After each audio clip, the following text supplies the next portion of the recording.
Chers frères et sœurs dans notre toujours aimable Jésus, cette vidéo est un peu une continuité de la précédente sur le sacrifice des sacrifices. En traitant d'un terme, le jansénisme, elle nous rejoint aussi dans notre lecture du livre du ciel. Si vous restez attentifs, vous verrez que nous en parlons plus loin. Bonne écoute et à bientôt pour une nouvelle vidéo. Il y a des mots qui ouvrent la pensée et il y a des mots qui la ferment. Des mots qui, lorsqu'on les emploie, invitent à regarder plus attentivement, à distinguer, à comprendre, et d'autres qui fonctionnent plutôt comme des étiquettes. On les pose sur quelque chose et la chose semble réglée. On n'a plus besoin de l'examiner, l'étiquette suffit. Le mot janséniste est devenu, dans un certain usage contemporain, l'un de ces mots-là. Vous parlez du péché avec un peu de sérieux, janséniste. Vous insistez sur la nécessité de la confession, sur la préparation intérieure qu'elle suppose, janséniste. Vous évoquez la pénitence, la réparation, le combat contre soi-même, janséniste. Vous rappelez que l'Eucharistie est le corps du Christ et que s'en approcher n'est pas un geste anodin, janséniste. Vous parlez de la croix, non pas comme d'une image consolante, mais comme d'une réalité qui traverse la vie chrétienne, janséniste. Le verdict tombe vite. Et une fois qu'il est tombé, la conversation s'arrête. Celui qui a parlé du péché ou de la pénitence devient aussitôt suspect d'un déséquilibre spirituel, d'une manière dure, ancienne, mal purifiée, de parler de la foi. Celui qui a parlé du péché ou de la pénitence devient aussitôt suspect d'un déséquilibre spirituel, d'une manière dure, ancienne, mal purifiée, de parler de la foi. Ce qu'il disait n'a plus vraiment à être examiné. L'étiquette a pris la place du discernement. C'est ce mécanisme que nous voudrions examiner aujourd'hui. Non pas pour défendre une sensibilité particulière, non pas pour rejouer une querelle de chapelle, mais pour poser une question simple et honnête. Quand on dit janséniste, sait-on encore ce qu'on dit? Car ce mot a une histoire précise, doctrinale, lourde de conséquences pour des générations de chrétiens. Il désigne une erreur réelle, condamnée pour de bonnes raisons par l'Église. Et si l'on ne sait plus ce qu'il désignait, on ne peut plus savoir si on l'emploie aujourd'hui correctement. On l'utilise alors à la légère, on l'utilise paresseusement, et parfois, il faut bien le dire, on l'utilise de manière sophistique pour discréditer ce qu'on ne veut pas entendre sans avoir à en discuter le fond. Il y a pourtant une différence importante entre corriger une erreur et esquiver une exigence. Le jansénisme fut une erreur et l'Église a bien fait de le condamner. Mais tous les rappels au sérieux évangélique ne sont pas du jansénisme. Toute insistance sur la conversion n'est pas une pathologie. Tout appel à la pénitence n'est pas une violence. Et confondre les deux, la vraie erreur et l'exigence juste, ce n'est pas purifier la foi, c'est l'affaiblir.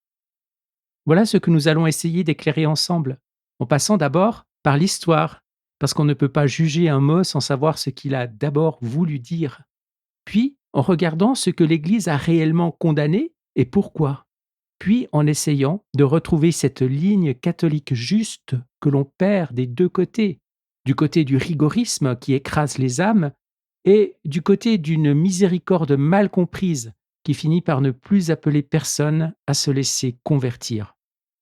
Car ce n'est pas un débat abstrait, ce n'est pas une querelle d'érudits. Ce dont nous parlons touche la manière dont des hommes et des femmes concrets vivent leur foi, reçoivent les sacrements, affrontent leurs péchés, s'approchent de la croix, entendent l'appel de Dieu dans leur conscience et abordent le livre du ciel. Ce dont nous parlons au fond, c'est de la santé spirituelle ou de la déformation de la vie chrétienne ordinaire. Alors commençons par le commencement. Qu'est-ce que le jansénisme a réellement été? Et pour répondre sérieusement à cette question, il faut accepter un détour. Un détour qui n'en est pas vraiment un d'ailleurs, mais une condition de clarté. Car un mot théologique n'est pas une impression, ce n'est pas le nom qu'on donne à quelque chose qui nous dérange. Ce n'est pas un synonyme un peu savant de trop sévère, de trop dur ou simplement de pas à mon goût.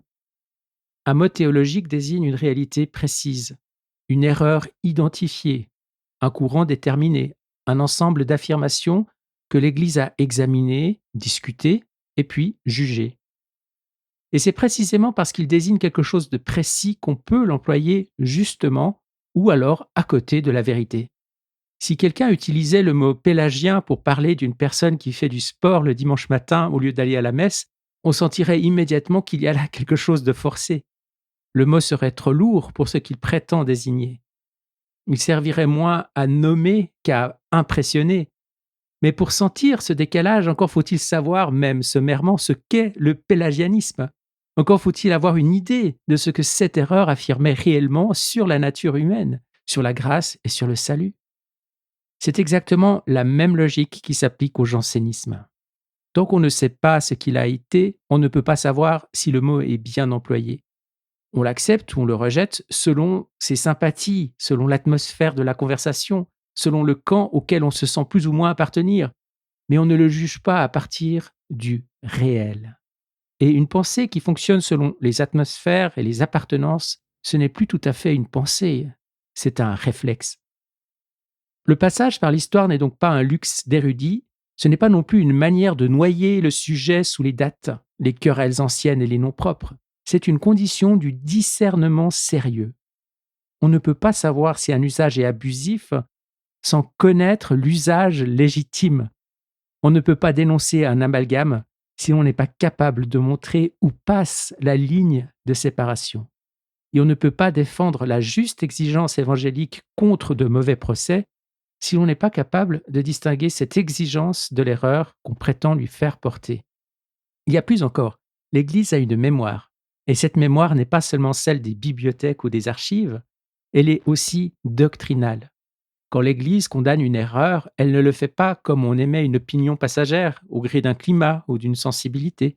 Elle le fait après examen, après débat, après discernement.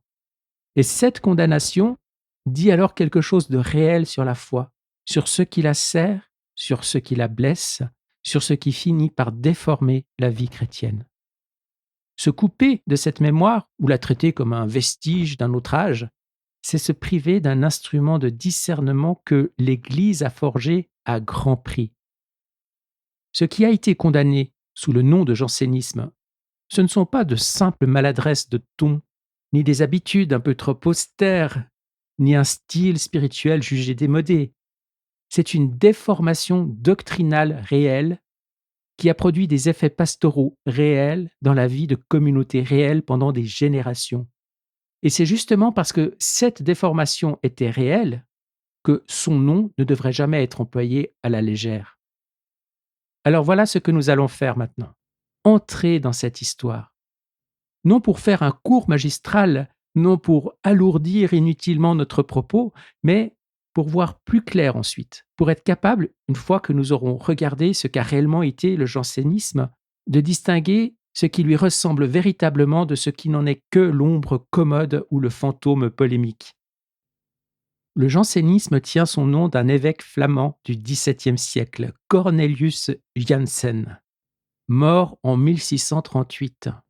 Il avait consacré une grande partie de sa vie à une œuvre considérable, l'Augustinus, publiée après sa mort, dans laquelle il prétendait retrouver la pensée authentique de saint Augustin sur la grâce contre ce qu'il estimait être les affaiblissements ou les déformations de certains théologiens de son temps, notamment dans le camp jésuite. L'intention affichée pouvait paraître noble, revenir aux sources, retrouver la pureté de la doctrine augustinienne, corriger ce qui lui semblait être des accommodements trop faciles. Mais une intention droite ne garantit pas à elle seule la justesse doctrinale.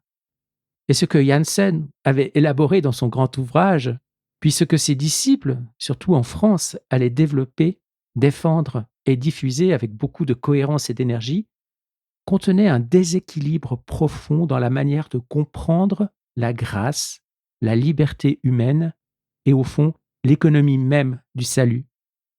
Pour le dire simplement, sans entrer dans les subtilités des écoles théologiques, Le courant janséniste tendait à présenter l'homme comme si profondément blessé par le péché originel qu'il ne pouvait véritablement accomplir le bien qu'emporté par une grâce efficace donnée par Dieu d'une manière qui apparaissait comme étroitement resserrée.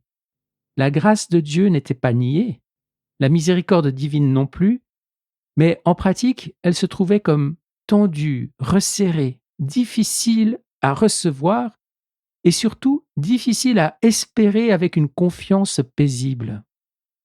On comprend vite ce qu'une telle vision peut produire dans la vie spirituelle. Si l'homme est presque toujours impuissant, sans une grâce qui ne lui paraît jamais assurée, alors la vie chrétienne ordinaire baigne dans une atmosphère d'inquiétude. On ne sait jamais vraiment si l'on est sous le regard d'une miséricorde offerte ou devant une exigence que l'on ne pourra pas remplir. On ne s'approche plus de Dieu avec cette confiance filiale si caractéristique de l'Évangile. La relation à Dieu devient plus tendue, plus scrutatrice, plus marquée par la crainte que par l'abandon. Et cela se traduit très concrètement dans la vie sacramentelle. Les grands foyers jansénistes français, Port-Royal, Antoine Arnaud, puis plus tard Pasquier-Quesnel, ont développé une pastorale de la pénitence et de l'Eucharistie d'une grande sévérité. Pour s'approcher de la communion, il fallait des dispositions que peu de fidèles pouvaient honnêtement s'attribuer. La confession elle-même risquait de devenir moins un remède qu'une épreuve, moins une source de guérison qu'un passage redoutable, tant on exigeait du pénitent des signes de conversion jugés suffisamment profonds avant d'oser lui ouvrir paisiblement l'accès à l'absolution et à la communion. C'est ici qu'il faut être très précis, parce que c'est ici que commencent les confusions. L'erreur n'était pas de prendre les sacrements au sérieux. L'erreur n'était pas de rappeler la dignité de l'Eucharistie. L'erreur n'était pas d'insister sur la gravité du péché, ni sur la nécessité de la conversion. Rien de cela en soi n'a jamais été condamné par l'Église. Ce qui était erroné, c'était l'architecture doctrinale sous-jacente, une compréhension de la grâce qui finissait par rétrécir dans les faits l'horizon de la miséricorde, une vision de la liberté humaine qui la laissait comme impuissante, une manière de penser le salut qui nourrissait davantage l'angoisse que l'espérance. Il faut aussi dire que le jansénisme ne fut pas simplement une école abstraite ou une mécanique théologique sans visage. Ce fut un courant vivant, puissant, porté par des personnalités de grande envergure, souvent sincèrement pieuses et moralement exigeantes.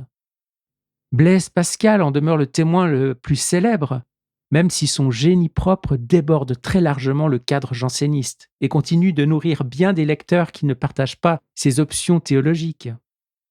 Port-Royal fut à la fois un foyer d'ascèse, de culture, d'intelligence, de rigueur morale. Il serait donc injuste de réduire le jansénisme à une caricature de dureté stérile ou de bigoterie craintive. La réalité, comme toujours, est plus complexe. Et c'est précisément cette complexité qui a rendu son influence si durable et son démêlage si nécessaire.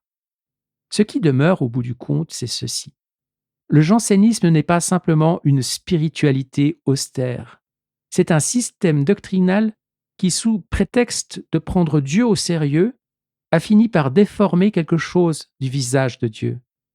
Un système qui, en voulant honorer la toute-puissance de la grâce, a compromis la respiration même de la liberté humaine.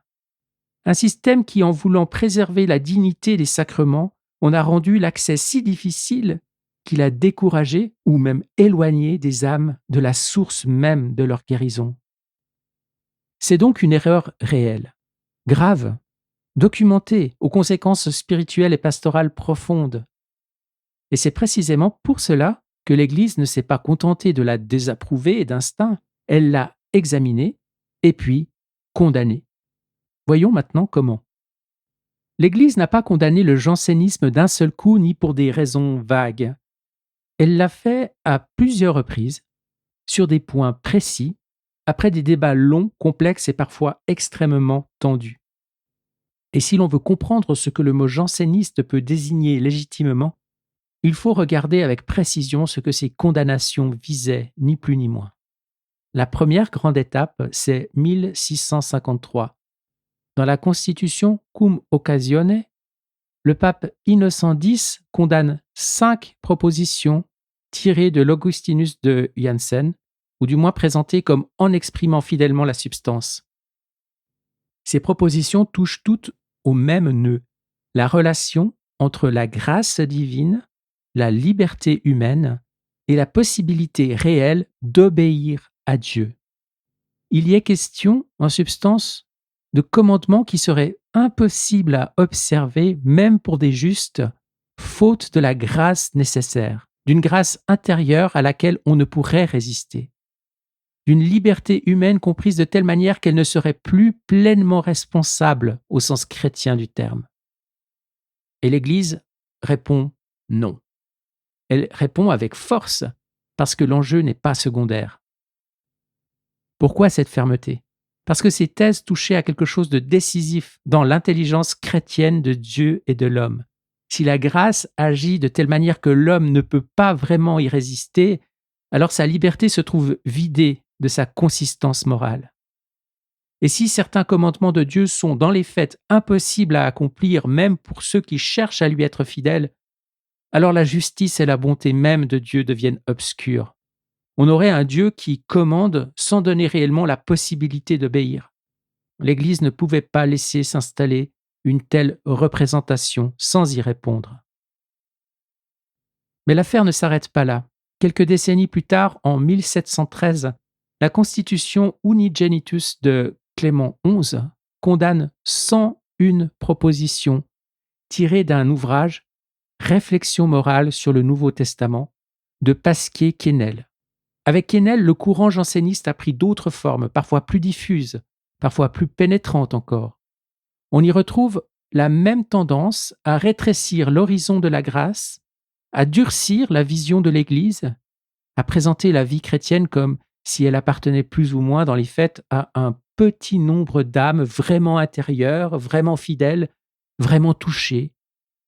La condamnation est ample et décisive, et elle suscitera d'ailleurs de très fortes résistances, notamment en France. Ce qu'il faut retenir de ces condamnations, c'est leur objet réel. L'Église n'a pas dit « il est malsain de parler du péché ». Elle n'a pas dit « la pénitence est une erreur ». Elle n'a pas dit « l'ascèse est suspecte ». Elle n'a pas dit « il ne faut plus insister sur la conversion ». Elle n'a pas dit non plus « prendre l'Eucharistie au sérieux serait déjà une déviation ». Elle n'a rien dit de tout cela. Ce qu'elle a condamné, c'est une déformation doctrinale de la grâce et de la liberté qui finissait par rétrécir, en pratique, l'universalité de l'appel divin, la largeur de la miséricorde et la possibilité réelle pour l'homme blessé, mais secouru par Dieu, de répondre à sa grâce. Autrement dit, ce que l'Église a refusé, ce n'est pas l'exigence évangélique. C'est une manière de penser cette exigence qui la rendait presque inhabitable pour les âmes ordinaires, parce qu'elle obscurcissait à la fois la bonté de Dieu et la responsabilité vraie de l'homme. La distinction est capitale, et il faut la tenir fermement. Ce qui a été condamné, ce n'est pas le sérieux de la foi, ce n'est pas la gravité chrétienne, ce n'est pas l'appel à la conversion, ce n'est pas la dignité des sacrements, ce n'est pas la nécessité du combat spirituel. Ce qui a été condamné, c'est un système doctrinal faux et une manière de vivre la religion qui, sous prétexte de prendre Dieu très au sérieux, finissait par rendre difficilement respirable la confiance filiale que l'Évangile veut faire naître dans les cœurs. On pourrait presque le dire ainsi. L'Église n'a pas condamné la gravité chrétienne, elle a condamné une gravité qui n'était plus vraiment évangélique, une gravité qui ne conduisait plus les âmes vers la confiance mais vers l'inquiétude, une gravité qui ne préservait plus la sainteté de Dieu sans mutiler la liberté humaine, mais qui finissait par opposer la grandeur de Dieu à l'espérance de l'homme. Et c'est là peut-être le point le plus important. En condamnant le jansénisme, l'Église n'a pas cherché à adoucir l'Évangile, elle a cherché à en protéger le vrai visage. Elle a défendu un Évangile qui appelle réellement à la conversion, mais qui offre aussi réellement la grâce de répondre, Un évangile qui prend le péché au sérieux, mais qui ne réserve pas la miséricorde à quelques élus presque introuvables. Un évangile assez exigeant pour rappeler chacun à changer de vie et assez large pour pouvoir être annoncé à tous sans mensonge. C'est cette précision que l'on perd dès que le mot janséniste devient une simple étiquette de sévérité. Et c'est cette précision qu'il faut garder à l'esprit pour comprendre la suite. Une erreur doctrinale ne reste jamais dans les livres. Elle descend dans les âmes. Elle modifie la manière dont on prie, dont on se confesse, dont on communie, dont on se regarde soi-même devant Dieu, dont on ose ou dont on n'ose plus s'approcher de lui. Le jansénisme en est un exemple particulièrement net. Et c'est sans doute l'une des raisons pour lesquelles son influence a été si durable, parce qu'il n'a pas seulement touché des traités de théologie, mais des consciences, des pratiques, des sensibilités entières. Le premier effet, peut-être le plus profond, est un rétrécissement de la confiance filiale, comme nous l'avons déjà dit. Dans un climat janséniste, la relation à Dieu ne se construit plus d'abord sur la certitude d'être appelé, d'être aimé, d'être secouru par une miséricorde offerte. Elle glisse vers une inquiétude plus sourde. Suis-je vraiment de ceux à qui cette grâce est donnée? Suis-je vraiment dans les dispositions qu'il faut? Ma conversion est-elle assez pure? Mon repentir est-il assez profond? Mes intentions sont-elles assez droites? Alors, l'âme commence à se surveiller elle-même de façon excessive. Elle s'examine sans cesse, non pour se remettre humblement entre les mains de Dieu, mais pour vérifier anxieusement si elle est à la hauteur de ce qu'elle croit devoir être avant même d'oser recevoir sa grâce. Et ce climat finit par nourrir ce que la tradition spirituelle appelle le scrupule. Le scrupule n'est pas la conscience vive du péché. Cette conscience-là peut être une grâce parce qu'elle ouvre à la vérité, au repentir, à la conversion réelle. Le scrupule, lui, est autre chose. C'est une conscience blessée, crispée, incapable de se reposer dans le pardon reçu. C'est l'impossibilité de croire vraiment que Dieu peut accueillir quelqu'un d'aussi imparfait, d'aussi faible, d'aussi mélangé. C'est une forme d'anxiété spirituelle chronique qui ne conduit pas à l'humilité paisible, mais à une suspicion permanente envers soi-même et au fond, envers la bonté même de Dieu. Or, le jansénisme, par sa structure profonde, favorisait ce type de déformation. Si la grâce apparaît comme resserrée, difficile à espérer, presque réservée à quelques-uns seulement, si la vie chrétienne semble suspendue à des dispositions intérieures d'une pureté exceptionnelle, si l'on parle plus facilement de l'indignité de l'homme que de la puissance secourable de la miséricorde, alors le terrain est prêt pour que des âmes sincères glissent de la vigilance à l'angoisse. Cela se voit très concrètement dans la vie sacramentelle, en particulier dans le rapport à la confession et à l'Eucharistie. La pastorale janséniste élevait souvent les conditions d'accès au sacrement à un niveau tel que beaucoup de fidèles finissaient par s'en tenir éloignés, non par indifférence, mais par crainte. Il fallait des signes de conversion jugés suffisamment profonds, des dispositions jugées suffisamment pures, une préparation jugée suffisamment solide. L'absolution pouvait être différée, la communion devenait rare, et peu à peu, les sacrements risquaient d'apparaître moins comme des remèdes pour des pécheurs en chemin que comme des réalités presque inaccessibles à des consciences ordinaires. Le paradoxe est saisissant, et il faut le nommer clairement. En voulant honorer la sainteté de Dieu et la dignité des sacrements, le rigorisme janséniste a fini par éloigner les âmes des sources mêmes de leur guérison. Car les sacrements ne sont pas donnés à l'Église pour récompenser les parfaits, ils sont donnés pour fortifier les faibles, relever les pécheurs, guérir les blessés. Lorsqu'une pastorale transforme la confession en une épreuve presque impossible, et l'Eucharistie en récompense réservée à quelques âmes d'élite, elle trahit quelque chose d'essentiel dans la logique même de la miséricorde divine. Et c'est ici que les saints deviennent précieux, parce qu'ils montrent concrètement ce qu'une réponse catholique juste peut être. Prenons saint Jean-Marie Vianney, le curé d'Ars. Personne ne songerait à le décrire comme un homme tiède. Son austérité personnelle était immense. Son sens du péché était aigu. Son amour de la pénitence était réel.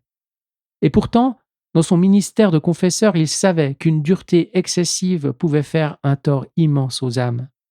Il savait par expérience qu'un confesseur peut blesser autant par une sévérité mal placée que par une facilité sans vérité. C'est très important pour nous. On peut être personnellement austère sans être pastoralement jansénisant.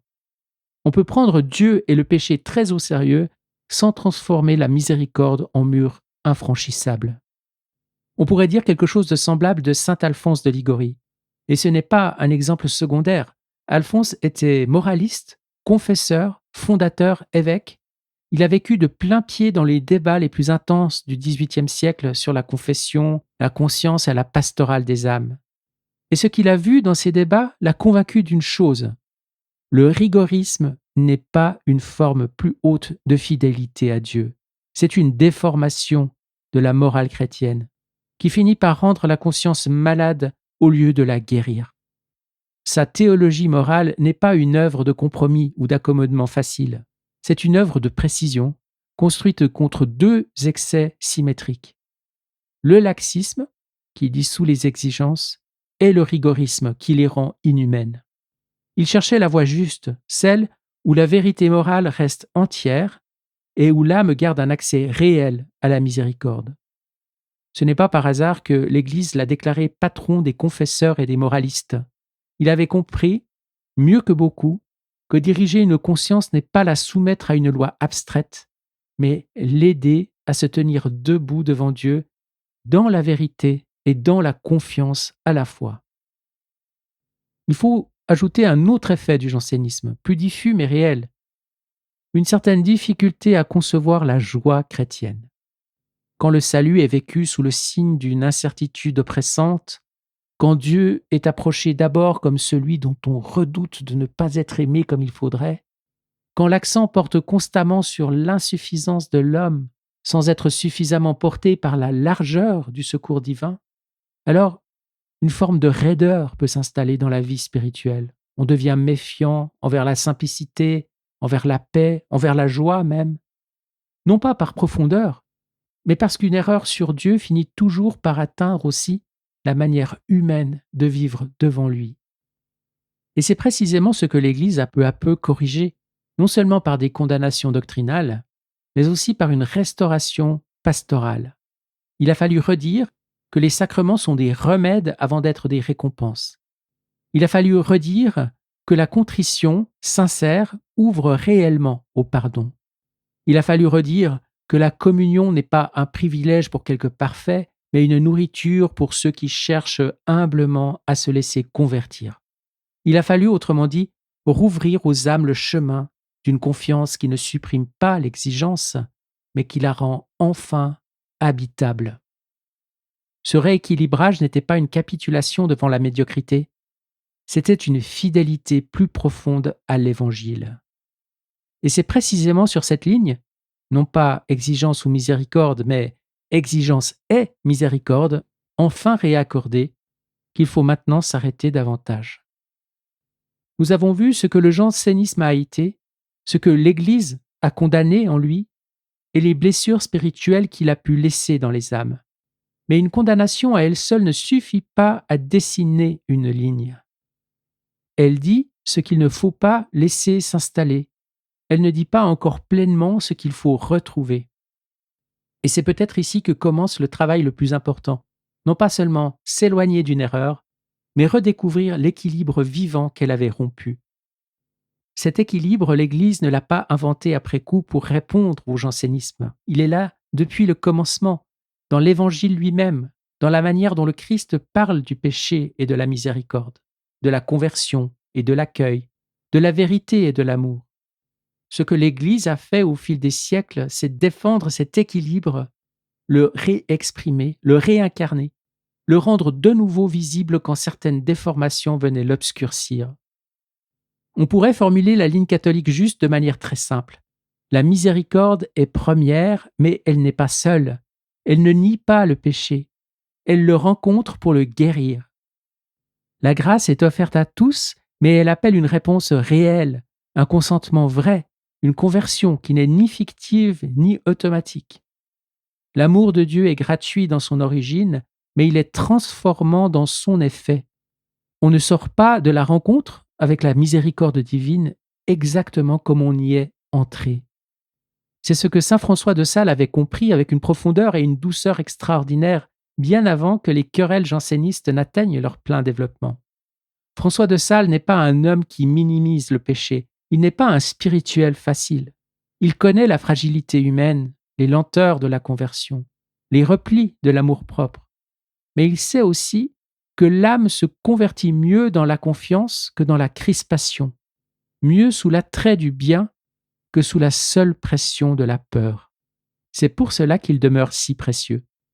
Dans l'introduction à la vie dévote, il ne réserve pas la sainteté à quelques êtres d'exception, il ouvre la vie chrétienne sérieuse à tous, aux pères de famille, à la veuve, aux marchands, à l'artisan, aux soldats, aux chrétiens engagés dans les réalités ordinaires.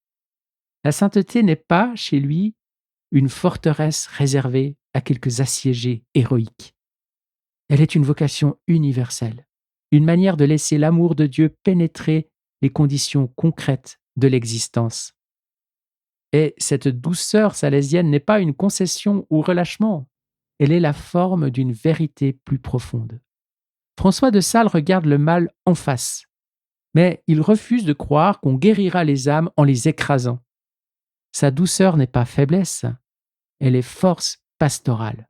Elle vient d'une connaissance très fine du cœur humain et d'une conviction profondément évangélique. On attire plus sûrement vers Dieu qu'on ne pousse vers lui. L'exigence chrétienne demeure entière, mais elle prend le visage d'un appel habitable. À plusieurs siècles de distance, saint Pie X représente une autre expression de cette même ligne catholique. On le réduit souvent à la lutte contre le modernisme, mais on oublie parfois combien sa réforme eucharistique a été décisive pour la vie chrétienne concrète. En encourageant la communion fréquente et puis en permettant aux enfants de communier dès l'âge de raison, il a posé un acte pastoral d'une immense portée. Car ces décisions n'étaient pas de simples ajustements disciplinaires, elles exprimaient une vérité théologique fondamentale. L'Eucharistie n'est pas une récompense pour ceux qui seraient déjà arrivés à la perfection. Elle est une nourriture pour ceux qui veulent avancer. Elle n'est pas réservée à ceux qui n'en auraient presque plus besoin. Elle est donnée précisément à ceux qui en ont besoin pour grandir, pour lutter, persévérer, se laisser transformer. En ce sens, Pie X n'abaissait pas l'exigence eucharistique. Il la remettait à sa vraie place. Il rappelait que la dignité du sacrement ne doit jamais être invoquée de telle manière qu'elle prive les âmes du secours même dont elles ont besoin pour vivre chrétiennement. À travers ces figures si différentes, François de Sales et Pie X, on voit apparaître une même intuition catholique profonde. La foi chrétienne n'est pas une religion d'élite. Ce n'est pas une religion de la peur. Ce n'est pas une religion où Dieu attend que l'homme soit devenu suffisamment pur pour consentir à s'approcher de lui. C'est une religion où Dieu prend l'initiative, où la miséricorde précède, où la grâce rend possible ce qu'elle commande, où les sacrements ne sont pas des trophées pour les meilleurs, mais des secours pour les faibles, c'est-à-dire pour tous. Mais c'est aussi là que la ligne catholique se distingue très clairement de tout laxisme. Cette ouverture n'est pas une absence d'exigence. Elle est au contraire l'exigence vraie, celle qui prend l'homme tel qu'il est pour le conduire plus loin. François de Sales n'a jamais dit que le péché était sans gravité. Pie X n'a jamais dit que l'on pouvait communier sans préparation intérieure. L'Église n'a jamais enseigné qu'il suffisait d'être accueilli pour être déjà transformé. Ce qu'elle dit, c'est autre chose. Que la miséricorde ne remplace pas la conversion, mais qu'elle la rend possible, que la vérité ne supprime pas l'espérance, mais qu'elle l'oriente, que la grâce n'annule pas le combat intérieur, mais qu'elle en devient la force. C'est exactement ce que Jean-Paul II redira avec force lorsqu'il parlera de la perte du sens du péché comme d'une crise grave de l'homme moderne. Le remède pour lui n'est pas d'alourdir les consciences jusqu'à les étouffer. Le remède, c'est de leur rendre accès à la vérité sur elles-mêmes, afin qu'elles puissent recevoir le pardon comme une guérison réelle. Et c'est aussi ce que Benoît XVI n'a cessé de rappeler à sa manière. La miséricorde n'est pas le contraire de la vérité, pas plus qu'elle n'est le contraire de la justice. Elle est la manière dont l'amour de Dieu rejoint l'homme dans sa misère pour le relever réellement. Voilà donc la ligne catholique juste, non pas un compromis mou entre deux excès, non pas une moyenne tiède entre la dureté et le laisser-aller, mais une forme organique de la vie chrétienne où l'amour de Dieu est assez grand pour être à la fois totalement accueillant et réellement transformant. Un amour qui ne laisse pas les âmes là où il les trouve, précisément parce qu'il les aime trop pour cela. Et c'est à partir de cette ligne-là qu'il devient possible de comprendre ce qui se passe lorsque le mot janséniste cesse de désigner une erreur réelle pour devenir une étiquette commode appliquée à tout ce qui paraît trop exigeant. Nous avons maintenant les éléments nécessaires pour voir plus clair. Nous savons ce qu'a été le jansénisme, nous savons ce que l'Église a condamné en lui, et nous savons aussi ce que cette condamnation ne visait pas. Nous pouvons donc regarder en face quelque chose de plus contemporain et peut-être de plus difficile à nommer avec justesse. Le glissement progressif du mot janséniste vers un usage qui n'a plus grand-chose à voir avec son contenu historique réel. Ce glissement ne s'est pas produit d'un seul coup. Il s'est installé lentement, presque insensiblement, dans un certain climat culturel et ecclésial. Et comme souvent, il est parti d'une intuition en elle-même légitime. Cette intuition, c'est la suivante. Certaines formes de dureté pastorale peuvent blesser les âmes. Certaines manières de parler du péché, de la confession, de l'Eucharistie ou de la pénitence peuvent enfermer des consciences au lieu de les conduire à Dieu. Certaines prédications ou certaines pratiques ont effectivement produit de la peur, du scrupule, de l'éloignement sacramentel. Cette intuition, l'Église elle-même l'a reconnue et même corrigée. Mais une intuition juste peut se déformer lorsqu'elle s'étend au-delà de son objet propre. Et c'est là que le problème commence. Peu à peu, on a cessé d'appeler janséniste ce qui relevait réellement de la logique janséniste, c'est-à-dire d'une déformation précise de la grâce, de la liberté, du salut et de la vie sacramentelle, pour appeler janséniste plus largement tout ce qui semblait trop exigeant, trop grave, trop insistant sur ce qui coûte. Le mot a alors quitté son territoire historique pour devenir une étiquette de confort, un moyen rapide de signaler qu'une parole dérange, sans avoir à en examiner sérieusement le fond. Le mécanisme est assez facile à repérer une fois qu'on l'a vu. Quelqu'un parle du péché avec sérieux, on perçoit une gravité qui rappelle vaguement un christianisme jugé ancien, tendu, sévère, on dit janséniste. Quelqu'un insiste sur la nécessité de la confession, sur la préparation intérieure qu'elle suppose, on parle de jansénisme. Quelqu'un rappelle que s'approcher de l'Eucharistie engage la conscience, que ce n'est pas un geste machinal ni purement social, janséniste. Quelqu'un parle de pénitence, de réparation, de combat contre soi-même, de fidélité coûteuse à l'Évangile, janséniste. Quelqu'un ose dire que la conversion n'est pas un simple changement d'ambiance intérieure, mais un travail profond, parfois long, parfois douloureux, janséniste. À chaque fois, le mot accomplit la même opération. Il ne réfute pas, il ne distingue pas, il ne propose pas une analyse plus fine, il classe, il range l'interlocuteur dans une catégorie qui, par association, évoque l'excès, le déséquilibre, la maladie spirituelle, voire la dangerosité pastorale. Et une fois classé, il n'a plus vraiment besoin d'être écouté. C'est ce qu'on pourrait appeler un sophisme par étiquette, non pas un argument, mais un geste rhétorique. Et comme tous les sophismes efficaces, il contient une part de vrai. Oui, le jansénisme a existé. Oui, certaines formes de rigueur ont effectivement blessé des âmes. Oui, il y a des manières malsaines de parler du péché, de la pureté, de l'accès au sacrement. Cette part de vrai sert de couverture. Elle donne au mot une apparence de discernement qu'il n'exerce pas réellement. Il faut ici mettre à nu le raisonnement implicite. Il ressemble à ceci. Le jansénisme a été une religion trop dure, trop exigeante, trop blessante. Or, ce que tu dis est exigeant, grave, parfois dérangeant. Donc, ce que tu dis relève du jansénisme, ou du moins en porte la marque. Et puisque le jansénisme a été condamné, ce que tu dis doit être, sinon faux, du moins profondément suspect. Mais ce raisonnement ne tient pas. Il confond l'exigence évangélique avec une déformation de l'exigence évangélique. Il suppose que tout ce qui coûte est déjà malsain.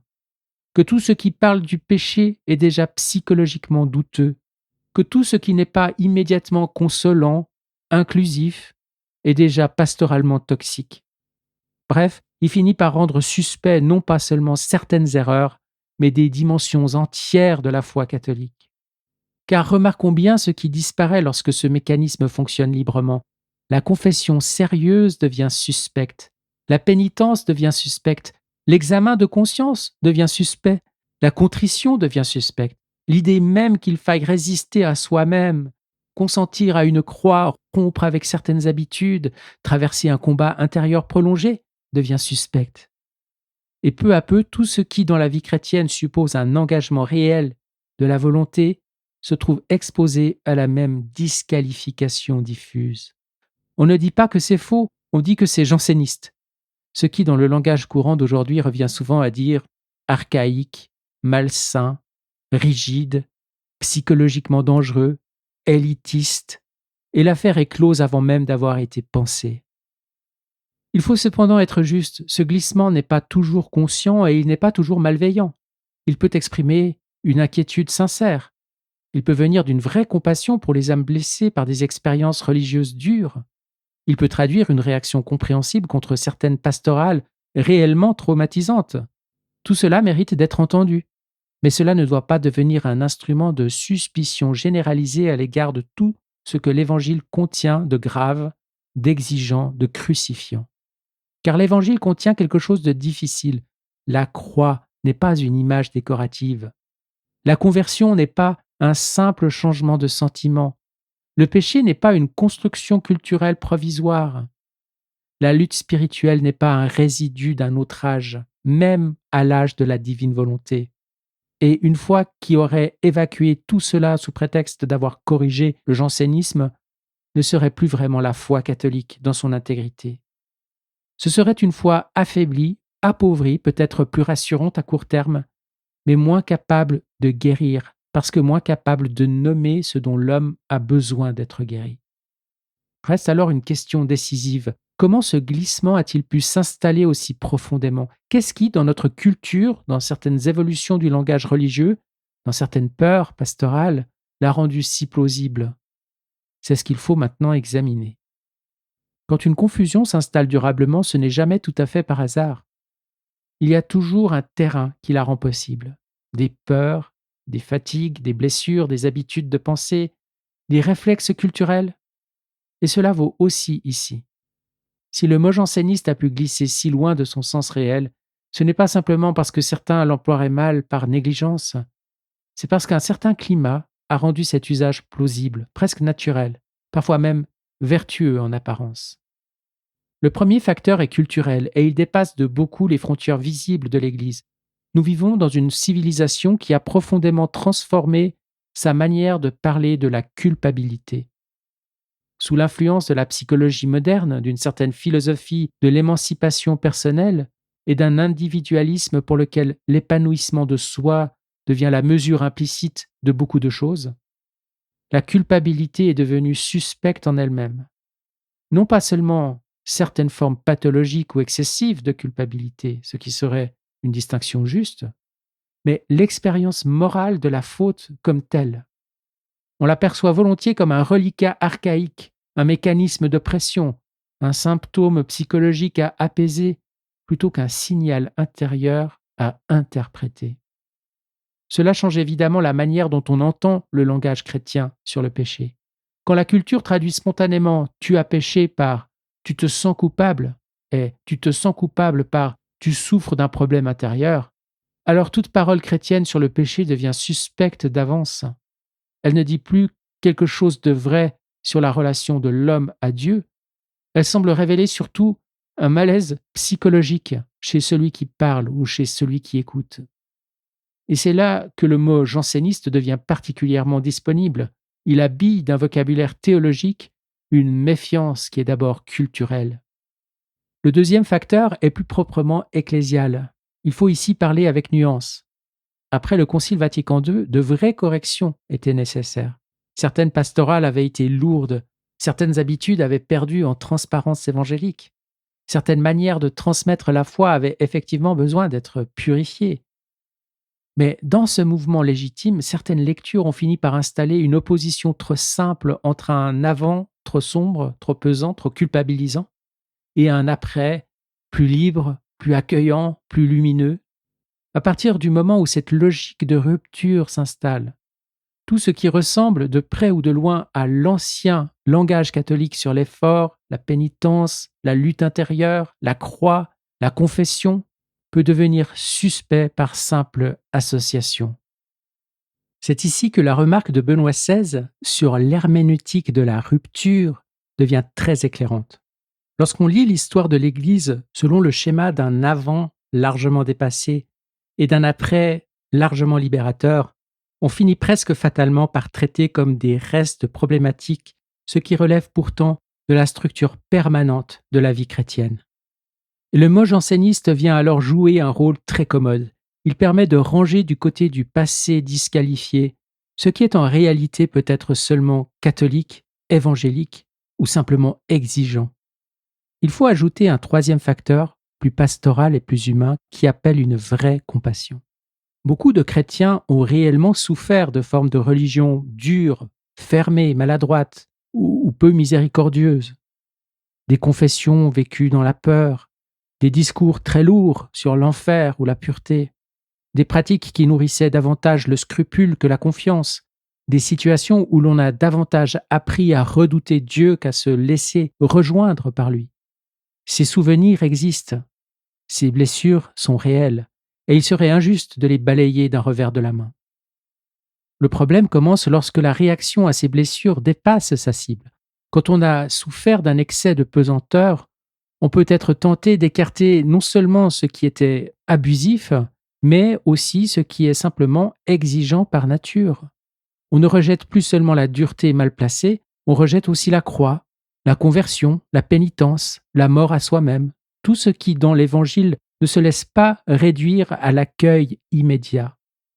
Et quand cette réaction cherche à se justifier dans un langage religieux, le mot janséniste se présente alors comme un outil très commode.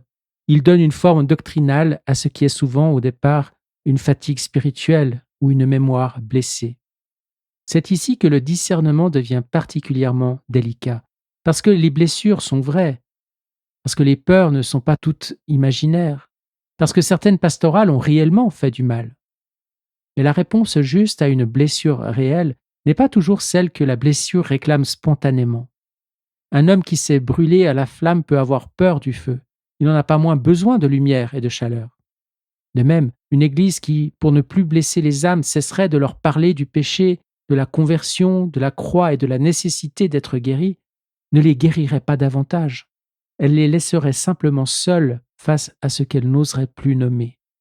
C'est sur ce point que Jean-Paul II a vu très juste, lorsqu'il parle dans Reconciliatio et Penitentia de la perte du sens du péché. Il ne décrit pas seulement une crise doctrinale abstraite, il voit une mutation spirituelle profonde, y compris chez des chrétiens sincères. On ne veut plus nommer le péché de peur de blesser. On ne veut plus appeler clairement à la conversion de peur de paraître jugé. On n'ose plus proposer la confession comme nécessité ordinaire de la vie chrétienne, de peur d'être perçu comme rigide. Mais le résultat n'est pas une Église plus miséricordieuse, c'est une Église moins capable de donner la guérison réelle que la miséricorde apporte, parce qu'elle a perdu les mots pour dire ce dont l'homme a besoin d'être guéri. Voilà donc le terrain sur lequel l'usage abusif du mot janséniste a prospéré. Non pas d'abord la malveillance, le plus souvent, mais une convergence de facteurs culturels, ecclésiaux, pastoraux et psychologiques qui ont rendu ce glissement plausible et parfois même moralement valorisé. Le mot semblait protéger les âmes. En réalité, il a souvent contribué à rendre suspect tout ce qui, dans la foi chrétienne, demande une vérité profonde sur le péché, une vraie conversion et un consentement réel à la croix. Reste alors à voir ce que ce glissement produit concrètement dans la vie des fidèles. Car ce dont nous parlons n'est pas une querelle de vocabulaire, c'est une question de santé spirituelle réelle. Tout ce que nous avons traversé jusqu'ici, l'histoire, les condamnations, les glissements de langage, les causes culturelles et ecclésiales, pourrait sembler appartenir au monde des idées, un débat de spécialistes en quelque sorte, une querelle de vocabulaire, une mise au point utile peut-être, mais finalement assez loin de la vie ordinaire des fidèles. À mon avis, ce serait une illusion, car ce dont nous parlons touche des hommes et des femmes concrets dans leur vie intérieure réelle, dans leur rapport au sacrement, dans leur manière de traverser le péché, d'entendre l'appel à la conversion, de s'approcher de Dieu avec ce qu'ils sont. Pensons à ce qui peut se passer dans la vie d'un chrétien sincère qui prend sa foi au sérieux. Il ressent le besoin de se confesser régulièrement. Il sait que la confession n'est pas une formalité, mais qu'elle demande un vrai examen de conscience, une contrition sincère, un effort de conversion. Il sait que l'Eucharistie est le corps du Christ et que s'en approcher engage sa conscience. Il croit que la vie chrétienne suppose un combat, une résistance à soi-même, une fidélité parfois coûteuse, une croix réelle à porter. Et il entend dire, parfois dans des milieux chrétiens eux-mêmes, que tout cela sent le jansénisme, que cette manière de vivre la foi est psychologiquement suspecte, qu'il faudrait se libérer de cette religion de la culpabilité, s'alléger, se détendre, ne plus tant se compliquer la vie. Que se passe-t-il alors dans cette âme? Plusieurs choses, et aucune n'est anodine. Elle peut commencer à douter de ses propres intuitions spirituelles. Elle peut se demander si ce qu'elle recevait comme un appel de la grâce n'était pas en réalité un trouble intérieur. Elle peut s'éloigner peu à peu de pratiques qui la nourrissaient, non parce qu'elles lui faisaient du mal, mais parce qu'on les lui a rendues suspectes. Elle peut perdre accès à des instruments spirituels essentiels, comme la confession fréquente, une direction spirituelle sérieuse, une méditation réelle sur la croix, au moment précis où elle en aurait le plus besoin. Et elle peut finir par habiter sa foi avec une gêne sourde, comme si l'Évangile lui demandait d'aller plus loin, mais que le langage ambiant lui interdisait presque de prendre cet appel au sérieux. C'est une forme réelle de déstabilisation spirituelle. Elle n'est pas spectaculaire, elle ne se voit pas toujours de l'extérieur, mais elle ronge quelque chose d'essentiel, la confiance dans le discernement, la liberté d'obéir à une grâce exigeante, la capacité de tenir une ligne de vie intérieure sans être constamment exposé aux soupçons. Et le paradoxe est cruel, ce sont souvent les âmes les plus sérieuses, les plus attentives, les plus désireuses de bien faire qui deviennent les plus vulnérables à ce type de trouble. Les âmes tièdes se demandent rarement si elles risquent le jansénisme. Ce sont plutôt les âmes vivantes, engagées, vraiment en quête de Dieu, qui peuvent être atteintes au cœur par une étiquette mettant en doute la légitimité même de leur désir de conversion. C'est ici que la figure de sainte Thérèse de Lisieux devient précieuse, non pas comme une image pieuse ajoutée au discours, mais comme une véritable école de discernement. Car Thérèse est précisément l'une de ces figures qui permettent de comprendre de l'intérieur ce qu'est la ligne catholique juste. Toute sa doctrine spirituelle est centrée sur la confiance en l'amour miséricordieux de Dieu.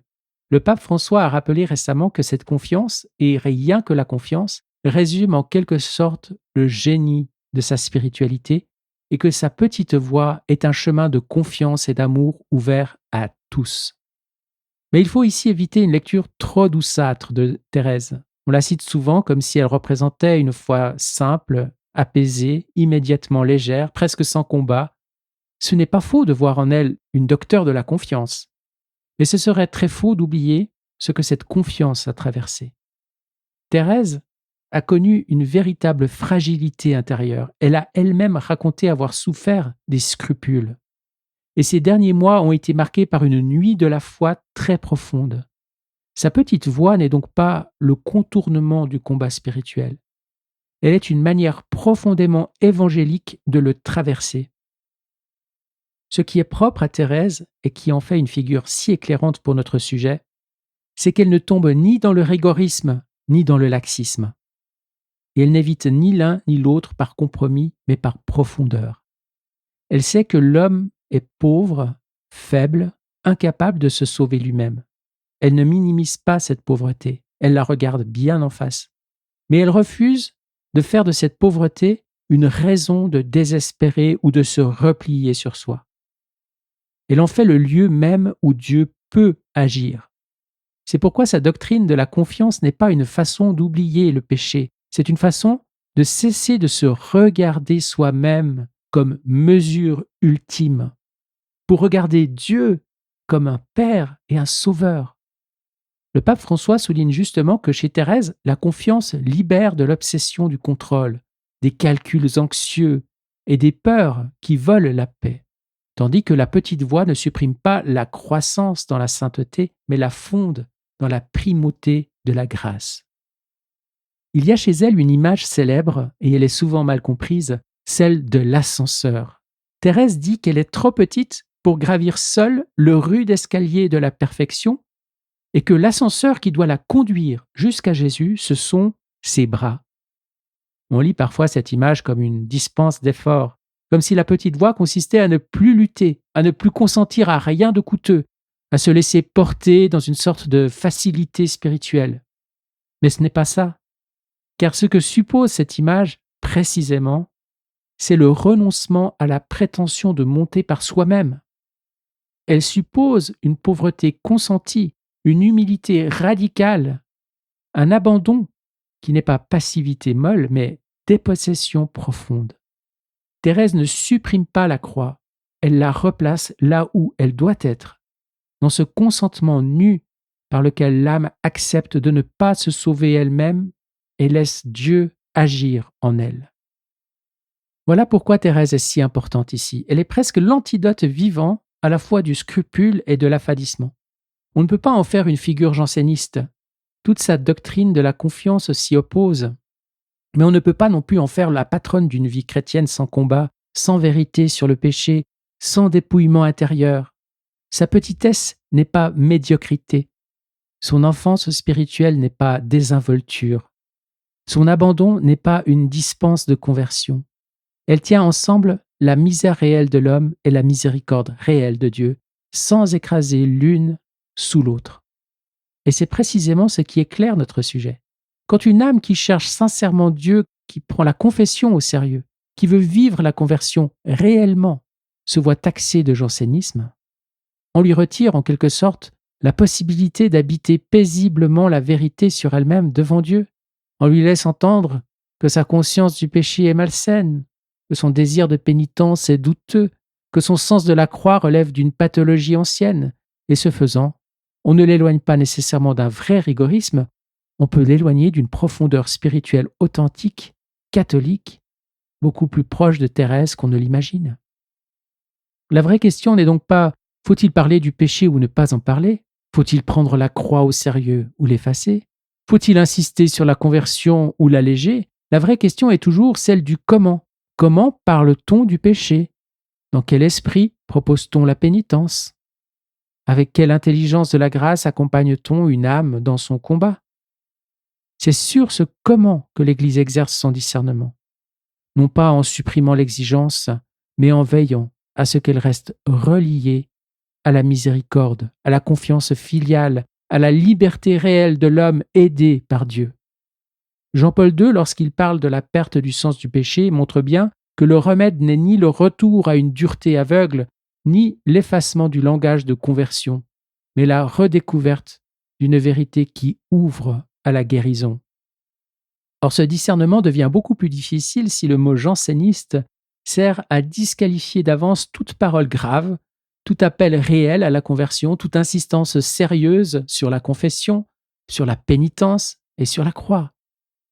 Il devient plus difficile pour les pasteurs de parler clairement, plus difficile pour les confesseurs de guider sans crainte d'être jugés durs, plus difficile pour les directeurs spirituels d'aider des âmes à traverser leurs nuits intérieures sans céder à la tentation de tout psychologiser ou de tout alléger, et plus difficile encore pour les fidèles eux-mêmes de savoir si ce qu'ils éprouvent comme une exigence de l'Évangile est vraiment une grâce ou déjà une déviation suspecte.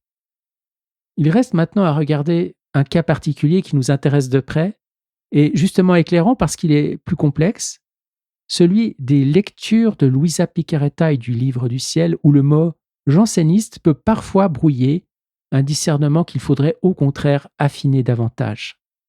Nous allons donc entrer dans un cas particulier, non pas pour refermer le sujet sur un milieu spirituel déterminé, mais parce que ce cas oblige à un discernement plus fin encore, et parce qu'il met à nu une confusion très révélatrice. Je veux parler ici de certaines lectures de Luisa Picaretta et du Livre du ciel. Pour avancer sereinement, il faut commencer par écarter un faux débat. Il ne s'agit pas de savoir si Louisa serait janséniste. Il ne s'agit pas non plus d'opposer artificiellement dans son œuvre des premiers tomes, supposés sombres et presque suspects, à des volumes tardifs, enfin lumineux, libres et centrés sur l'amour. La vraie question est plus profonde. Comment comprendre l'unité de l'œuvre et plus précisément, comment comprendre le rapport entre l'amour, qui est au cœur du don de vivre dans la divine volonté, et tous les éléments que l'on rencontre chez Louisa sous la forme de sacrifice, de réparation, de souffrance offerte, d'obéissance, de mort à soi-même et de mortification de la volonté propre. C'est là que le mot janséniste peut devenir brouilleur, car certains veulent à juste titre mettre en avant ce qu'il y a de plus lumineux dans le livre du ciel. L'amour, la vie dans la divine volonté, la liberté filiale, la grandeur du don, cette possibilité vertigineuse donnée à la créature d'aimer Dieu d'un amour divin parce qu'elle reçoit de Dieu lui-même ce qu'elle lui rend. Tout cela est réel, tout cela est grand, tout cela appartient bien au cœur du message. Mais le problème commence lorsque, pour sauver cette centralité de l'amour et de l'initiative de Dieu qui veut donner, on en vient à regarder avec gêne ou soupçon tout ce qui, chez Louisa, rappelle sacrifice, âme victime, réparation, souffrance, obéissance forte, mort de la volonté propre, disposition afin de recevoir le don. À ce moment-là, l'accusation de jansénisme devient disponible. Elle sert à dire au fond, cela appartient à une phase sévère, préparatoire, presque inférieure. La vraie lumière est ailleurs, du côté de l'amour, de l'abandon et de la liberté du fiat. Or, c'est précisément cette opposition qu'il faut refuser. Et pour la refuser, il faut repartir du texte lui-même. Si l'on regarde objectivement le livre du ciel, ce qui apparaît d'abord, c'est que l'amour n'arrive pas tardivement comme un correctif ou comme une délivrance par rapport à une première phase plus rude. Il est déjà là, au commencement. Il est là sous forme d'intimité, de tendresse, de pédagogie du Christ, de confiance filiale, de joie même. Les premiers tomes ne sont pas avant l'amour, ils sont déjà traversés par l'amour. Mais cet amour, au lieu de flatter immédiatement la créature, commence par travailler sa volonté. C'est ici que se trouve, me semble-t-il, le centre véritable des débuts. Le point focal des premiers volumes n'est pas la souffrance pour elle-même, le point focal c'est la volonté. Jésus dit très tôt à Louisa, dans une formule décisive, que la première chose qu'il veut mortifier en elle, c'est sa volonté, afin que ce moi soit gardé comme sacrifié devant lui et que leur volonté devienne une. Tout est déjà contenu là. Le centre n'est donc pas un dolorisme autonome, le centre, c'est l'union.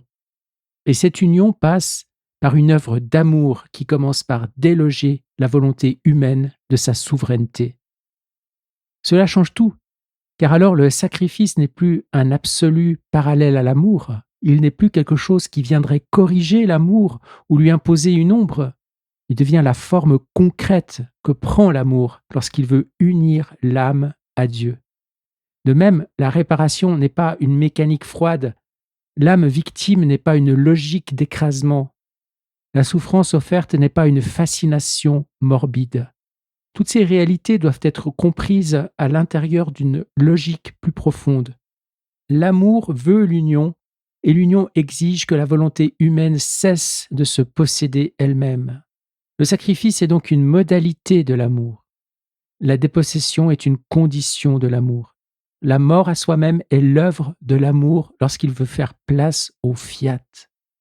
Et rappelons-nous cette parole de Jésus dans l'Évangile. Il n'y a pas de plus grand amour que de donner sa vie pour ceux qu'on aime. Il faut aussi ajouter, toujours sur le plan objectif du texte, le rôle décisif de l'obéissance.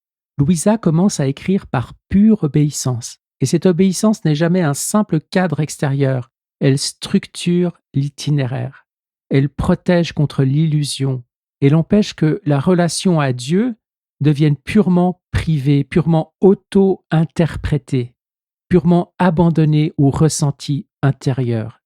C'est clé, c'est vital. Et là encore, une lecture moderne pourrait être tentée de soupçonner dans cette insistance une spiritualité de la peur ou du contrôle. Mais chez Louisa, l'obéissance n'est ni contrainte extérieure, ni religion de la crainte.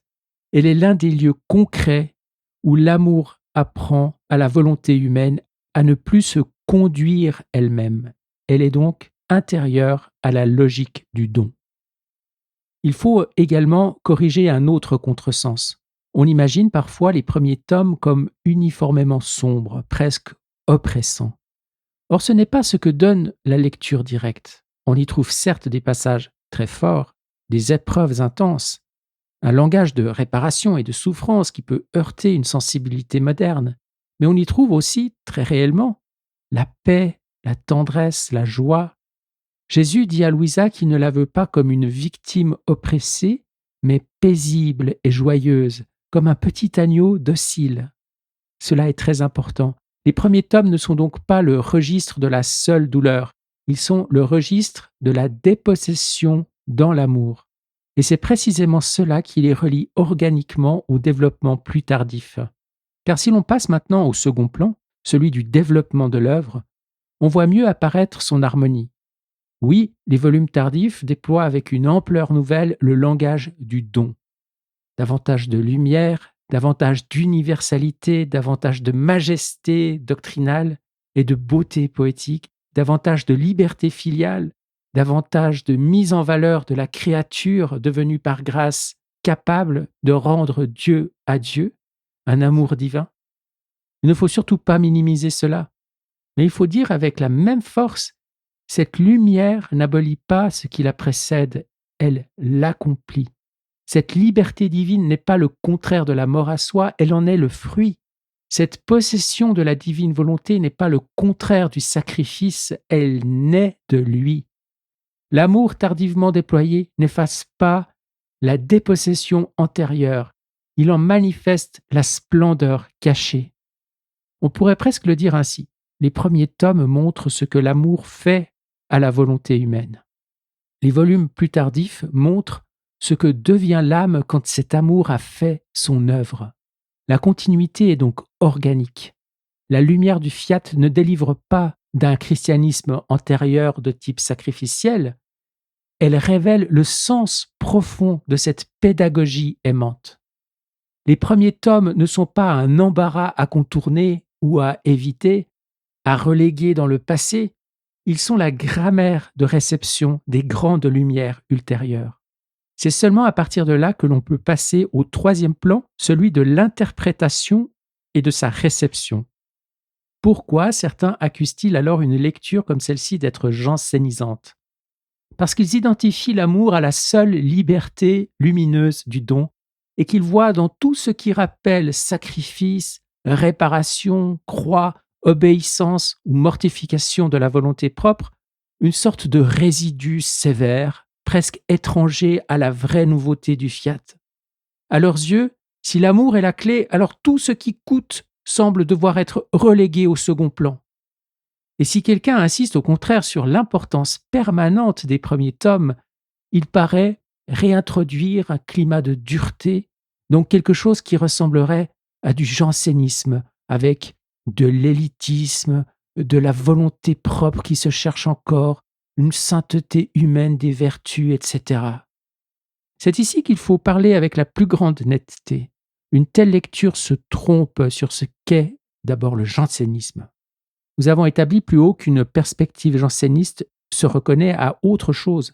Rétrécissement de la miséricorde, climat du scrupule, inquiétude sur l'accès réel à la grâce, logique d'élitisme spirituel, difficulté d'accès au sacrement, vision de Dieu où la confiance filiale se trouve asphyxiée par l'angoisse. Or, rien de cela n'est au principe de la lecture que nous proposons ici. Dire que chez Louisa, l'amour passe par la dépossession de la volonté propre n'est pas du jansénisme, c'est l'Évangile. Dire que la croix, la réparation, l'obéissance et la mort à soi sont des formes de l'amour lorsqu'ils transforment l'âme, Ce n'est pas du jansénisme, c'est la grande tradition catholique. Le Christ lui-même ne sépare jamais l'amour du don de soi, ni la filiation de l'obéissance, ni l'union à Dieu de la parole, non pas ma volonté, mais la tienne. Ce qui serait jansénisant, ce serait de faire de ces réalités un absolu autonome, de les détacher de la confiance, de les vivre dans le scrupule, de rétrécir la miséricorde, de faire de Dieu un maître soupçonneux et sévère, plus qu'un père aimant. Mais ce n'est pas cela que nous affirmons ici. Nous affirmons tout autre chose. L'amour est premier, mais il n'est pas sentimental. Il ne se contente pas de confirmer l'âme dans son état, il la purifie, il la vide, il la façonne, il crucifie en elle ce qui s'oppose encore au règne du fiat. Et c'est précisément pour cela qu'il est amour divin et non simple consolation religieuse. Cela implique de notre part un abandon, mais aussi une coopération. Et ça, c'est souvent très mal compris parce que quand on entend parler de sainteté humaine dépassée par la sainteté divine, on pense qu'on peut se croiser les bras et tout laisser faire à Dieu sans plus rien ne faire d'autre que de vivre sa petite vie de son côté, mais ce n'est pas cela. Nous devons continuer, comme dans ce qu'on appelle le fiat de la rédemption, coopérer à notre sanctification. Sinon, on entre dans une forme de quiétisme, autre déviation qui a été condamnée par l'Église, au même titre que le jansénisme.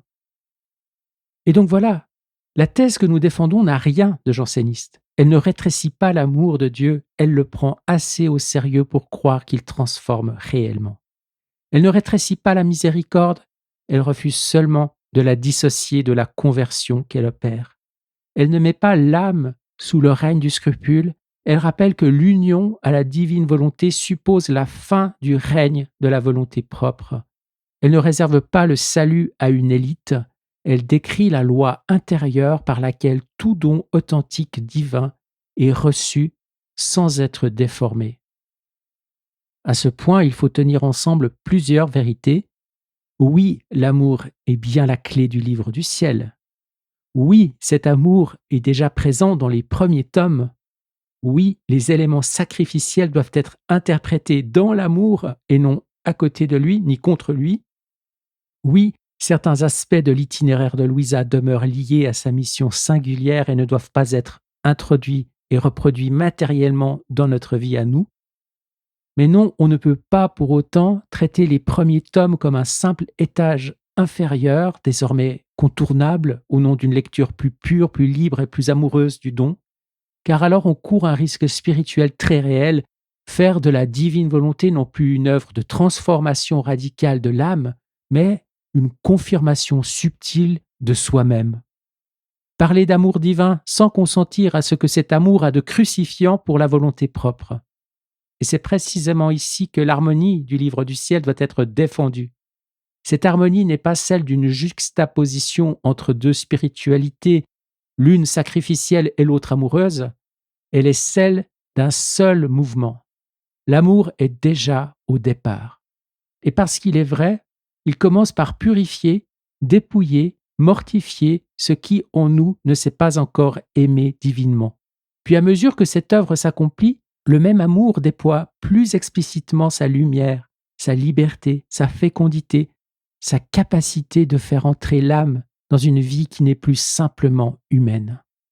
Le vrai contresens serait donc de croire que l'amour commence là où le sacrifice cesse. Chez Louisa, c'est l'inverse, bien sûr.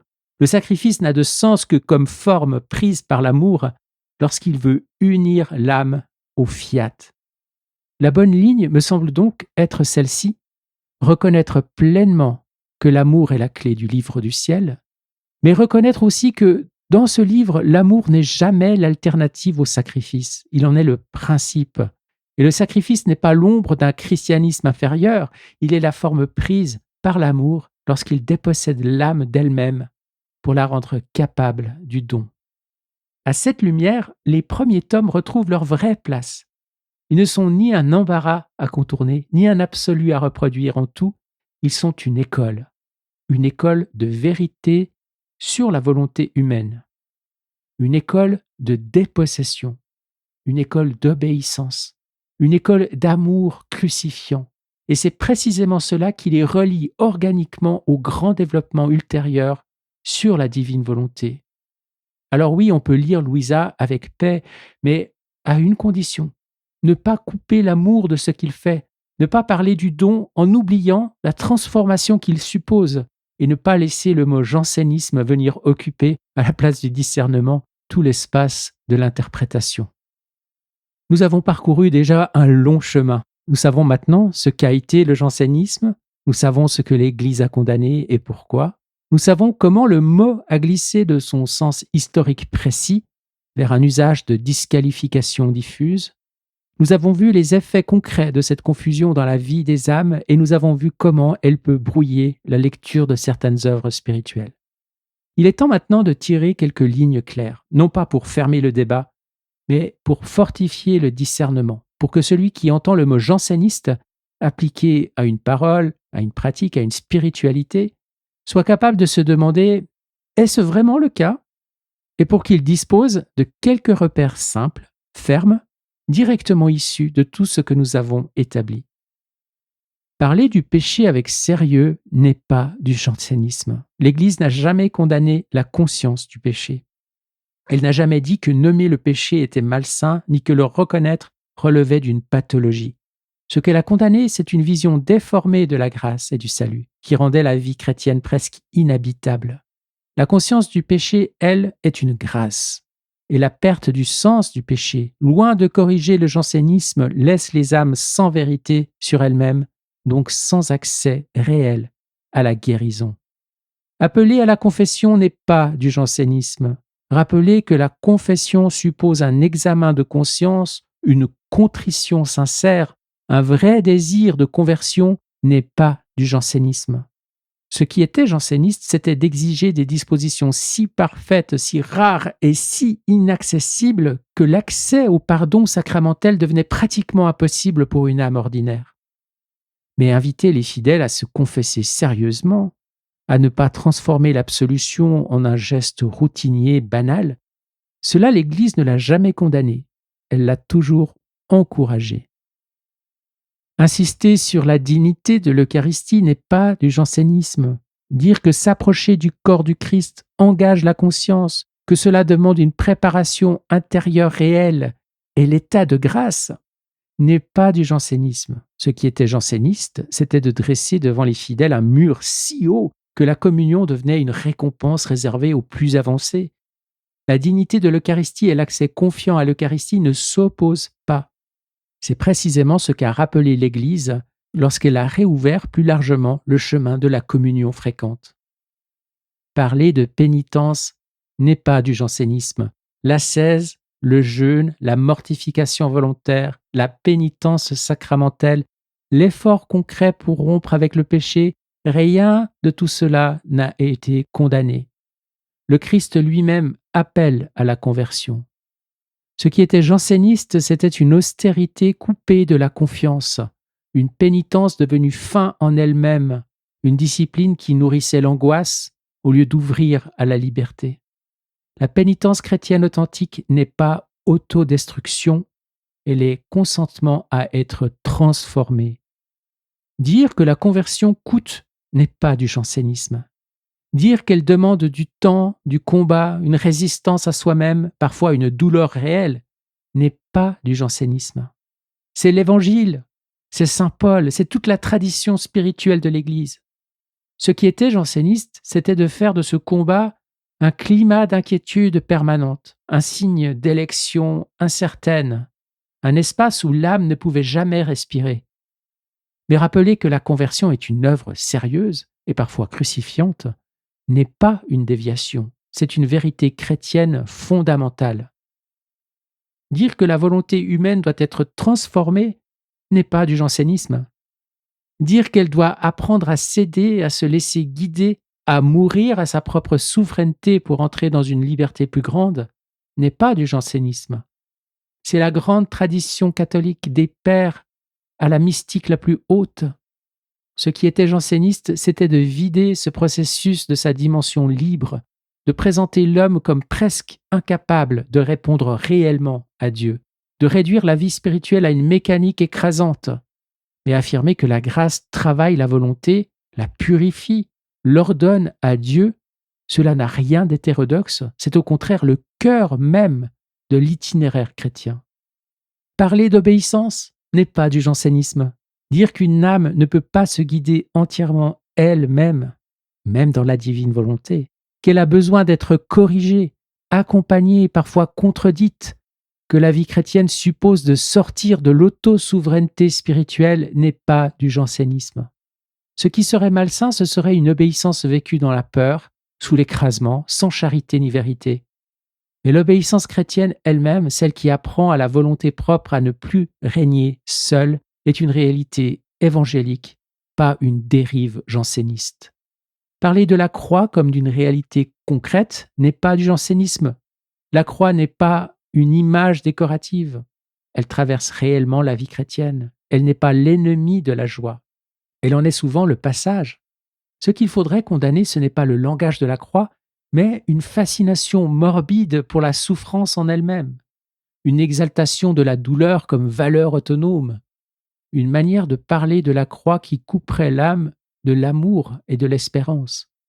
Mais dire que l'amour de Dieu passe aussi par la dépossession, le renoncement, l'union à la passion du Christ, cela est évangélique et profondément catholique.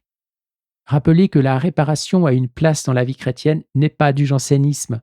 L'idée que l'on peut offrir ses souffrances, ses efforts, ses renoncements, ses actes d'amour en union avec le Christ pour la conversion des pécheurs et la gloire de Dieu traverse toute la tradition catholique.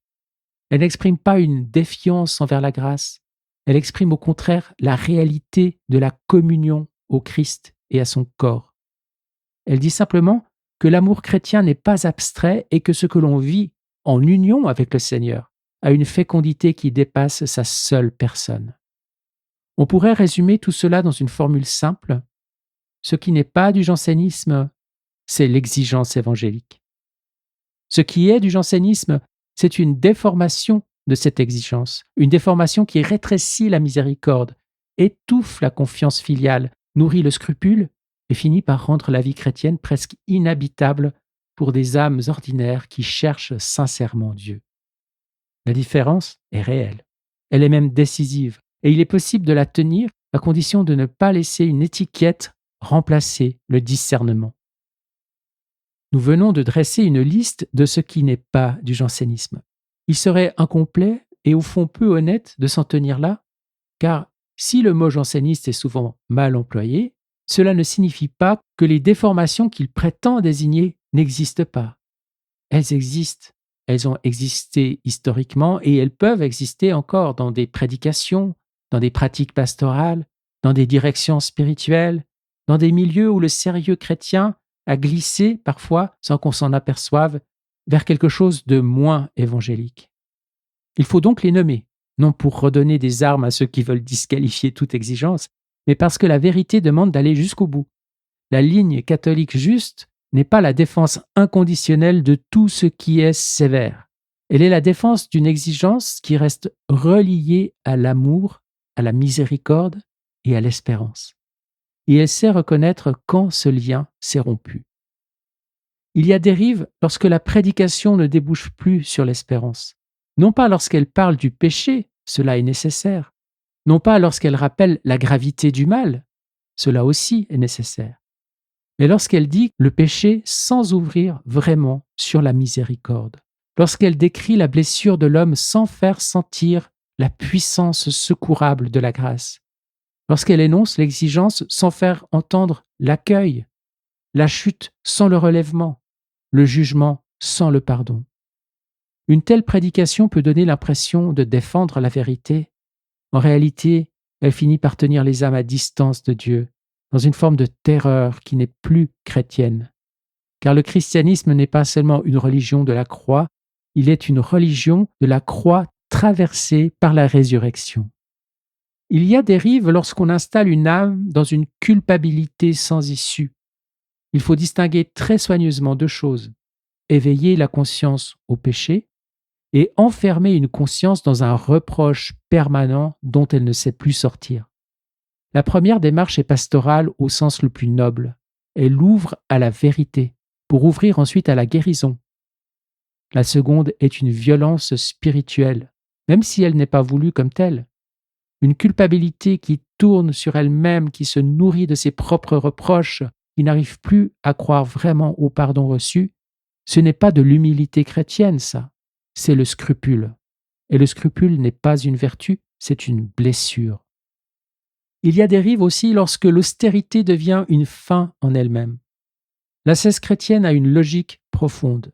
Elle libère, elle ordonne, elle dépouille l'âme de ce qui l'alourdit pour la rendre plus disponible à Dieu et aux autres.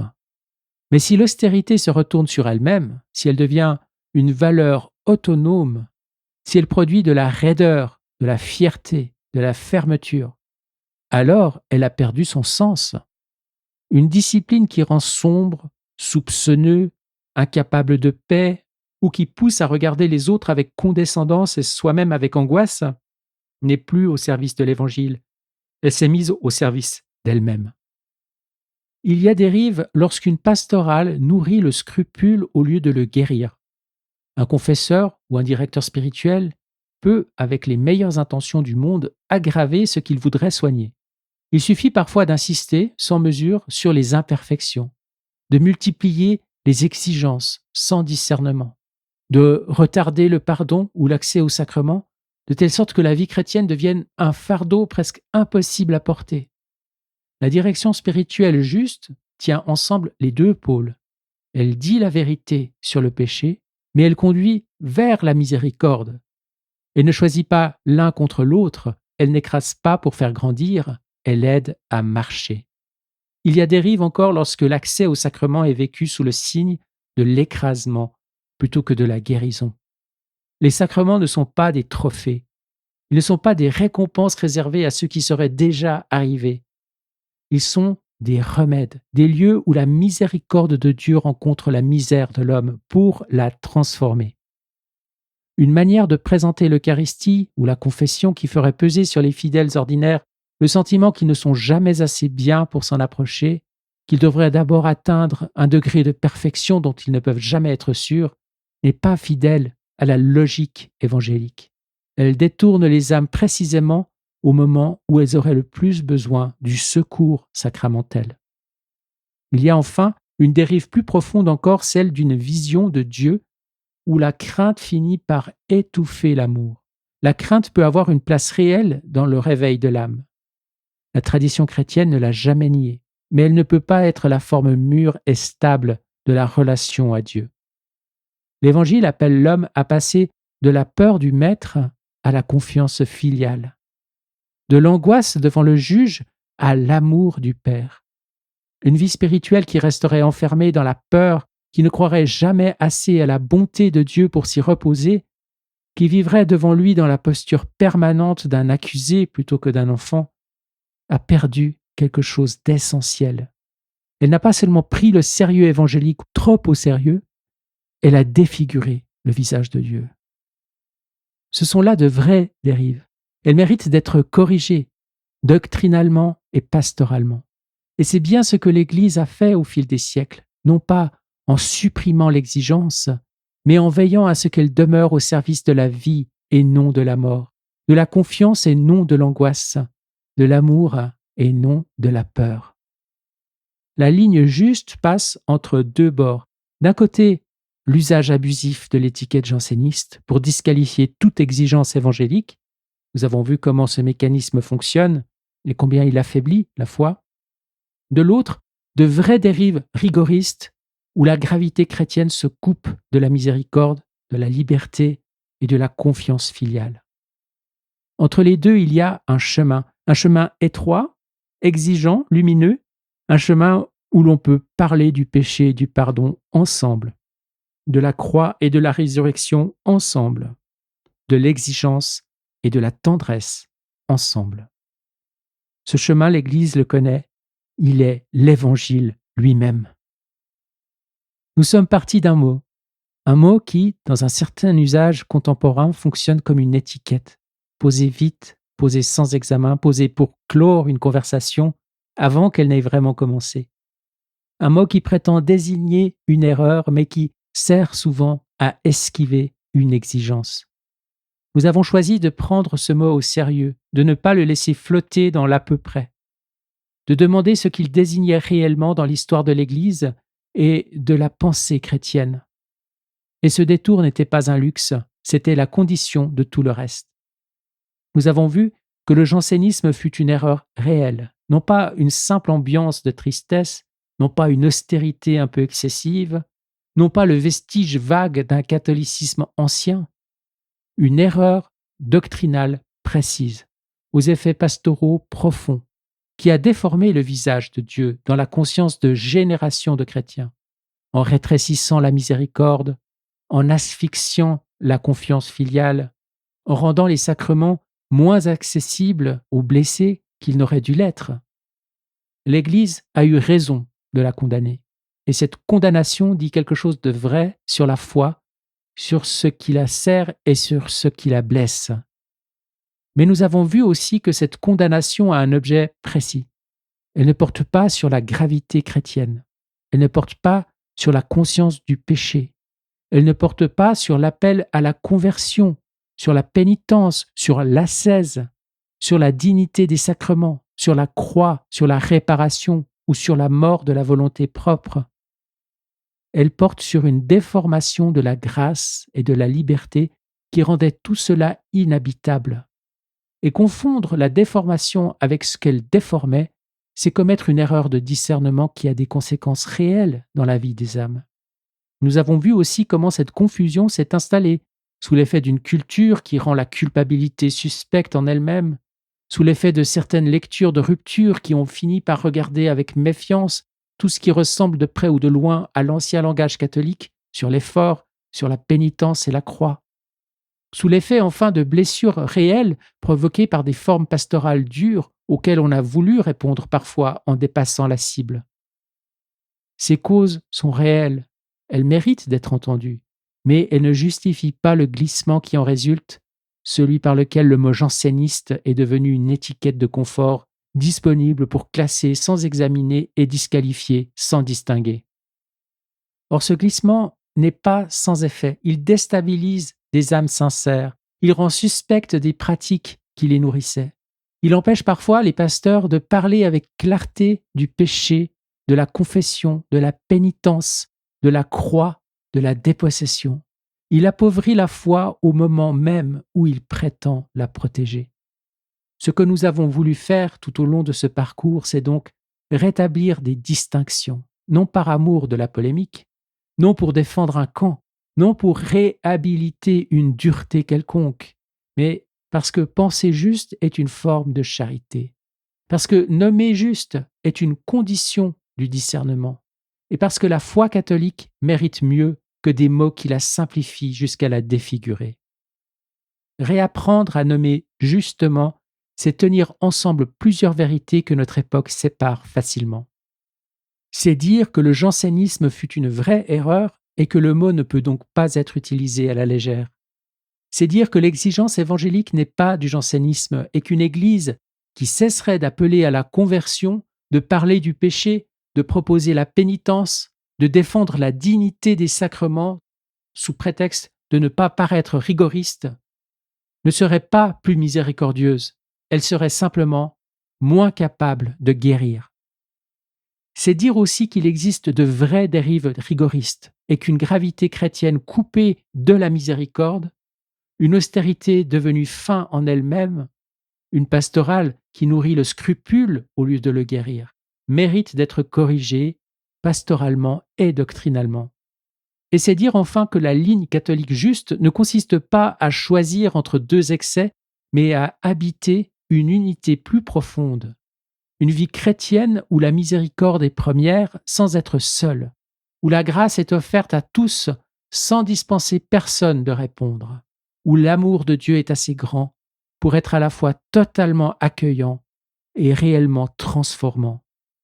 Cette ligne, on pourrait la résumer ainsi. La miséricorde ne contourne pas le péché, elle le guérit. La grâce ne supprime pas le combat intérieur, elle le traverse et le féconde. La croix n'est pas l'ennemi de la liberté chrétienne, elle en est le passage. Et l'humilité vraie n'est ni désespoir ni autodénigrement, elle est cette lucidité paisible sur soi-même qui rend possible l'abandon à Dieu. Et la sainteté divine à laquelle nous sommes appelés dans la divine volonté, avec le don de la divine volonté, n'annule en rien l'effort que l'âme doit faire pour se disposer à recevoir ce don. Voilà ce que l'Église confesse, voilà ce que ces saints ont vécu, chacun à leur manière. François de Sales dans la douceur d'une exigence qui attire, Jean-Marie Vianney dans la miséricorde d'une sévérité qui accueille, Thérèse dans la liberté d'une petitesse qui ne s'appartient plus, Alphonse de Liguori dans une théologie morale qui ne choisit pas entre vérité et compassion. Aucun d'eux n'était janséniste, aucun d'eux n'était laxiste. Tous portaient à leur manière la même ligne, celle de l'évangile reçu dans sa plénitude. Un dernier mot peut-être pour ceux qui auront reconnu dans ce parcours des questions qu'ils portaient sans les avoir clairement formulées. La peur d'être mal compris quand on parle du péché, l'hésitation à proposer la confession avec tout le sérieux qu'elle mérite, la gêne à parler de la croix, de la réparation, de la dépossession, dans un environnement qui regarde ces réalités avec méfiance. Cette gêne est réelle, mais elle ne devrait pas conduire à taire ce que l'Évangile dit. Elle devrait conduire à mieux dire ce que l'Évangile dit, avec toute la précision, toute la miséricorde et toute la liberté qu'il contient. Car au fond, c'est bien cela que l'Église demande, non pas de choisir entre la vérité et la tendresse, non pas de choisir entre l'exigence et l'accueil, mais d'apprendre à les tenir ensemble, comme le Christ lui-même les a tenus ensemble, lui qui a dit à la fois « Va et ne pêche plus » et « Tes péchés sont remis ». Ces deux paroles ne s'annulent pas, elles se tiennent, et c'est dans cet espace-là, traversé par ces deux paroles, que vit la foi catholique dans son intégrité. Tout pour la plus grande gloire de Dieu et le salut et la sanctification des âmes. Amen. Fiat.